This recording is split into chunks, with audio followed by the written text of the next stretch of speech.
আরেকটা বিষয়, আমিন অনুচ্চ স্বরে তিনি একটা হাদিস এনেছেন এবং প্রমাণ হিসেবে তিনি বলেছেন যে জোরে আমিন বলা যাবে না, আমিন বলতে হবে আস্তে। আমরা সময়ের কারণে এখানে সংক্ষিপ্ত করছি, শুধুমাত্র জবাবে বলছি। এর জবাব হলো, আবু হুরায়রা রাদিয়াল্লাহু আনহু বলেন, রাসূল সাল্লাল্লাহু আলাইহি সাল্লাম বলেছেন, ইযা আম্মানাল ইমাম ফাআমিনু ফাইন্নাহু মান ওয়াফাকা তামিনুহু তামিনাল মালাইকা গুফিরা লাহু মা তাকদ্দামা মিন যামবি।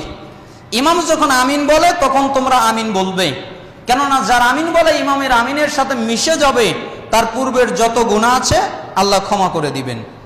যেটা সহিহ বুখারীর 780 নম্বর হাদিস। এই হাদিস দ্বারা সালাফরা বুঝেছেন যে ইমাম মুক্তাদি সবাই জোরে আমিন বলবে। নুআইম আল মুজমির হতে বর্ণিত, তিনি বলেন, আমি আবু হুরায়রার পিছে সালাত পড়েছি, অতঃপর তিনি বিসমিল্লাহির রহমানির রহিম পাঠ করতেন, অতঃপর তিনি সূরা ফাতিহা পাঠ করতেন। যখন তিনি গায়রিল মাগদুবি আলাইহিম ওয়ালাদ-দাল্লিন পড়তেন তখন আমিন বলতেন এবং লোকেরাও আমিন বলতেন। এটা সুনানে নাসাই আল মুজতাবা 905 নম্বর হাদিসের মধ্যে এসেছে। সুনানে নাসাই এটা না, সুনানে নাসাইর ইমাম নাসাইর লেখা আরেকটা কিতাব আছে আল মুজতাবা, তার ভিতরে 905 নম্বর এসেছে।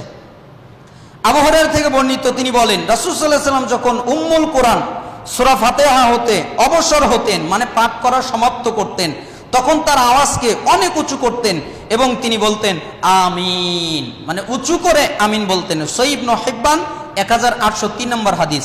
হুযায়ফা ইবনে আদি আলী রাদিয়াল্লাহু আনহু থেকে বর্ণনা করেছেন, তিনি বলেছেন, আমি রাসূল সাল্লাল্লাহু আলাইহি ওয়াসাল্লাম থেকে শ্রবণ করেছি, যখন তিনি ওয়ালাদ-দাল্লিন বলতেন তখন আমিন জোরে বলতেন।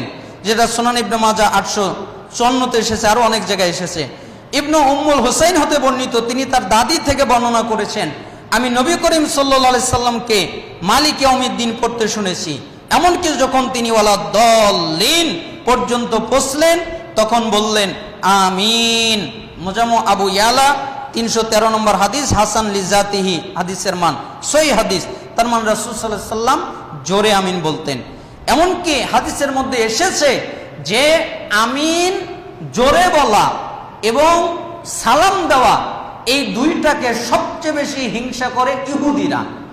এই জন্য ইহুদিদের স্বভাব আমাদের মধ্যে আনা যাবে না। আমরা সবাই ইমামের পিছনে সালাত আদায় করার সময় ইমাম যখন আমিন বলেন তখন আমরাও আমিন বলবো। কেন? আমাদের সমস্ত গুনাহ আল্লাহ ক্ষমা করে দিবেন। আমিন বললে আল্লাহ কি করবেন?